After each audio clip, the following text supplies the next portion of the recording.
Well, hello ladies and gentlemen, and welcome back to OLC TV for some more Total War 3 Kingdoms real battle tactics series, this time looking at the Battle of Miankou, part of the greater campaign for control of Jiangxia between Sun Quan and Huang. Now, very quickly before we get started, you might also see this referred to as the Battle of the Mouth of the Han River. That is because Miankou literally means the mouth of the River Mian, and during the Han Dynasty, the Han River was called the Mian River, okay?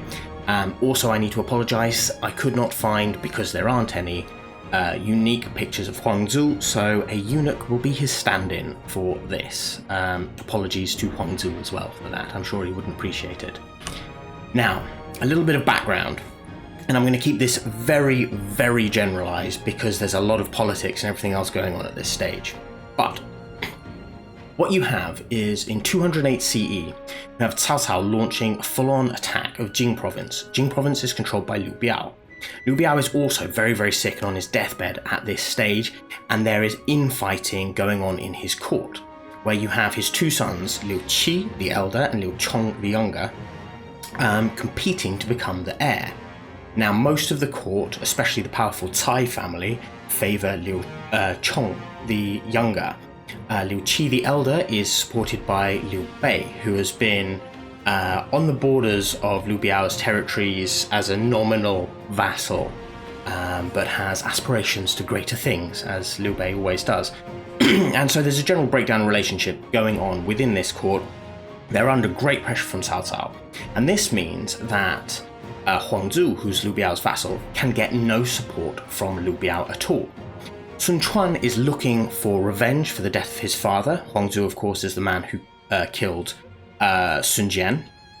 And so Sun Quan is going for another attempt. He has made previous attempts, the Battle of Xiakou, for example, but this time he's going all out because he knows there's no support that can come, and he wants to completely wipe out Huang, kill him, and avenge his father's death.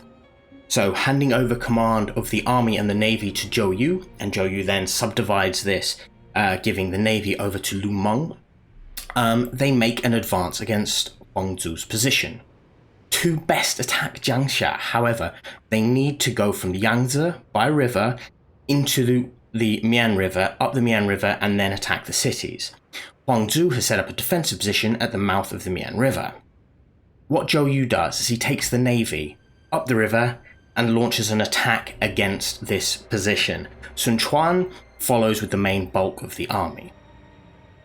Now, before we get into the details of the battle, just a quick note of the ships of the time. I could not find pictures specifically of Han Dynasty ships. These are a little bit later, I think they're Song Dynasty, but it should give you a very good visual idea of roughly what they look like. Now, this is an example of a Mengchong. There's some debate about what a Mengchong actually was, whether it was a large ship or a swift, agile ship. Where there is no debate is that it was a covered vessel. Now, why were they covered vessels? Because they were used as sort of assault platforms from where you could protect a whole load of troops from the bolts, the arrows, the rocks, etc. being lobbed around in Chinese naval warfare. Get to the enemy's position with your troops relatively unscathed and let them launch a boarding action against the enemy ships. Also, it should be noted that Chinese ships are very unlike Western ships at this period in time. They're mostly designed for river conflict rather than sea conflict. A lot of the Chinese ships are compared to looking very similar to merchant ships at the time. Chinese merchant ships and Chinese naval ships look very similar. So there's a lot of trickery going on, which suggests as well they weren't really designed in the same way for this sort of swift, agile fighting that you see with like the triremes and the like in the West at this time. There certainly wasn't the efforts to ram other ships at the waterline and sink them, and certainly the way Chinese ships were built meant they had a level of protection against this anyway. What we should think about when we think about naval warfare in China is more of it being a sort of extension of land warfare, where you have these semi-mobile platforms that would join together when they boarded each other, and you'd have a large area where people would battle out over a sort of temporary land space, shall we say. And anyway, these Mengchong, there is the debate, like I said, about whether they are large or small ships. A lot of people say they were smaller ships, but that tends to be based off later sources from what I've found. And it's very possible that over time the actual style of the ships changed, because that's what happens. However, during the Han Dynasty, there is a suggestion, and I will get to this when we get to the actual battle layout, that these ships were actually quite large at this time. And I tend to believe that is the general case for the Han Dynasty period and the Three Kingdoms period. There's also an example of a Lotran.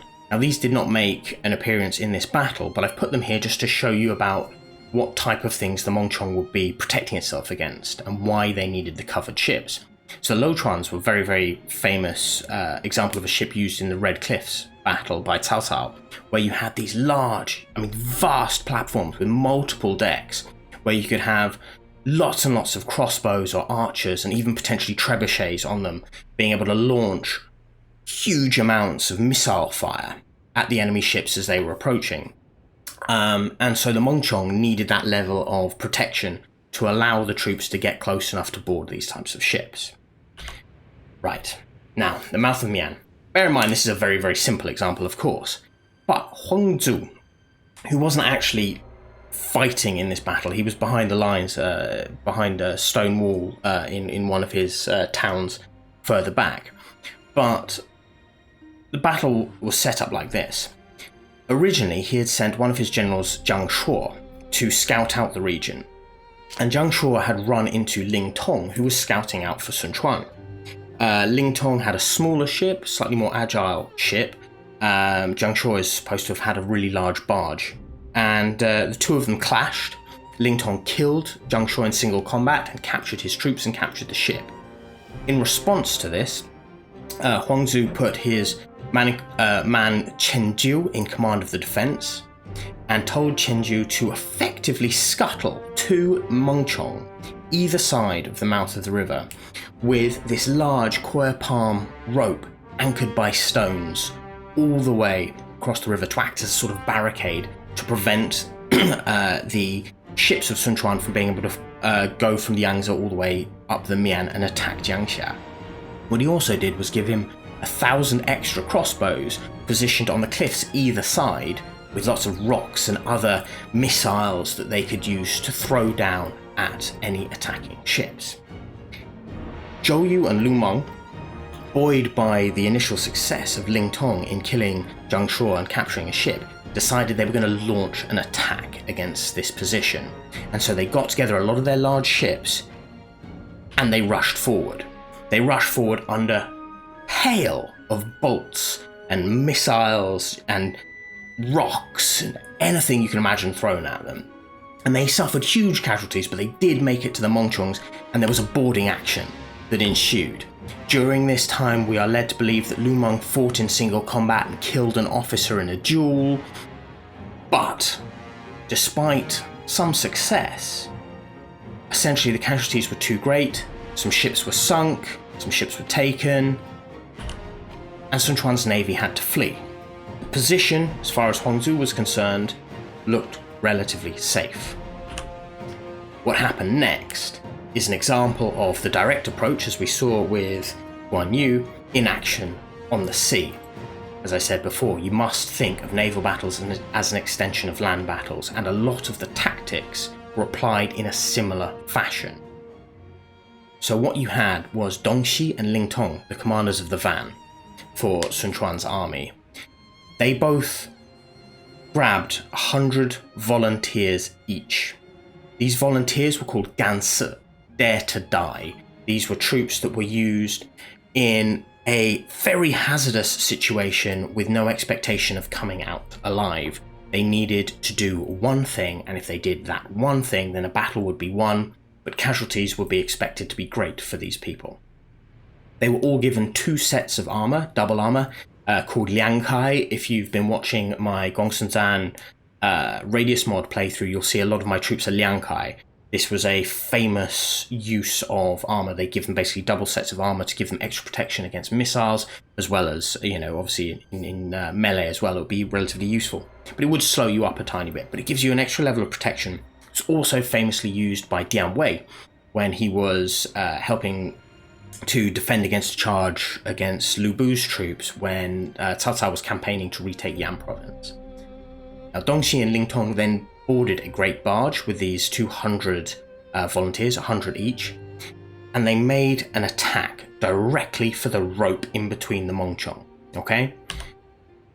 They were hailed on again by all of these bolts, all of these rocks and everything else, but despite this, we're led to believe that they managed to make it to the rope relatively unscathed because of this extra protection. At this point, Ling Tong was placed in charge of defending against the boarding actions from the two Mengchongs and just generally creating a shield wall to protect against all the missile fire, whilst Dongxi is supposed to have used his sword to cut straight through the rope. Soon as this rope was cut, the anchors, which had kept these two Mengchong connected as the barricade, disappeared, and the Mengchong were swept all the way downriver and away, leaving only 1,000 archers on the cliffs. From this position, and given that now the entire Sun army could advance straight up the river, they of course fled, and the main army from Sun Quan could advance. Right, so the aftermath. The aftermath of this actually leads directly up to the Battle of the Red Cliffs. So, starting with what's happening in Jing province. Liu Biao has died, right, by the time Sun Quan has finished looting Jiangxia. Huang has fled this battle. He has been caught up by a horseman named Feng Zi, who was one of Sun Quan's horsemen. Feng Zi is said to have killed him. And then his head is presented to Sun Jian at Sun Jian's tomb by Sun Quan later on. So Huang Zu is dead. His army is defeated, utterly destroyed. Chen Ju is dead, Jiang Shuo is dead, his generals are gone. Sun Quan goes in, loots Jiangxia, takes a huge number of captives, but realizes he cannot hold this position because the population is still very loyal to the Huang clan, and of course he's just beheaded the leader of the Huang clan. So he then falls back south of the river back to his territory. Because of Cao Cao's attack and Liu Biao's death, Liu Chong is now in charge of Jing province. Liu Qi is unhappy with this situation and goes to take over Jiangxia now that Huang Zu is dead. He has a level of support from the population, but not a huge amount. And he's given no time to actually build up any massive support, because right at this time, Liu Chong says that he will surrender to Cao Cao, and Cao Cao takes over the northernmost parts of Jing province without a fight. After this, Cao Cao continues to head south, basically to mop up the remaining support in Jing province. That includes Liu Bei. He hammers Liu Bei. Liu Bei flees to Liu Qi. They join up together, realize that their position is untenable, and move south to Xiakou, where they make a deal with Sun Quan to form this alliance that would then lead to the Battle of Red Cliffs. We all know what happened at the Battle of Red Cliffs. For those of you who believe the romance stories, I am sorry, that's just fictitious. Zhou Yu, Huang Gai, Cheng Pu, Han Dang, and all of these great names from the Sun armies, Gan Ning, put together an incredible defense. Cao Cao also has written on his defeat at Red Cliffs, and he suggests it was more down to disease and that he set fire to his own ships to prevent his navy from being taken by Sun Quan when he retreated, and it later used against him. Whatever you believe, it was a devastating defeat for Cao Cao because it lost him the opportunity to ever take the Southlands. Anyway, I really hope you've enjoyed this, ladies and gentlemen. I'm sorry it's taken so long to put together. There are other ones coming out, and I hope to be able to speed up production soon, but with the changing rules with lockdown and work and everything else, it has been a little bit more challenging to put this together in short time. But I really hope you have enjoyed it. If you have, please feel free to leave a like and subscribe. Comments as well. Please leave any requests as well you may have for this period, any particular battles, biographies of individuals. I'm putting together, as I've said before, some stuff for requests about the Yellow Turbans and a few other situations throughout history. But if you have any requests, do let me know. Please also be patient with me putting them together, because they do take some research just to make sure I get it right. And you know, I've got about 2 weeks worth of these videos to be released first before I would move on to the others. But yeah, if you do have requests, let me know, and I will endeavour to work on them and get them out to you as soon as possible. Anyway, thank you very much for joining me. I really hope you've enjoyed this one. Bye bye.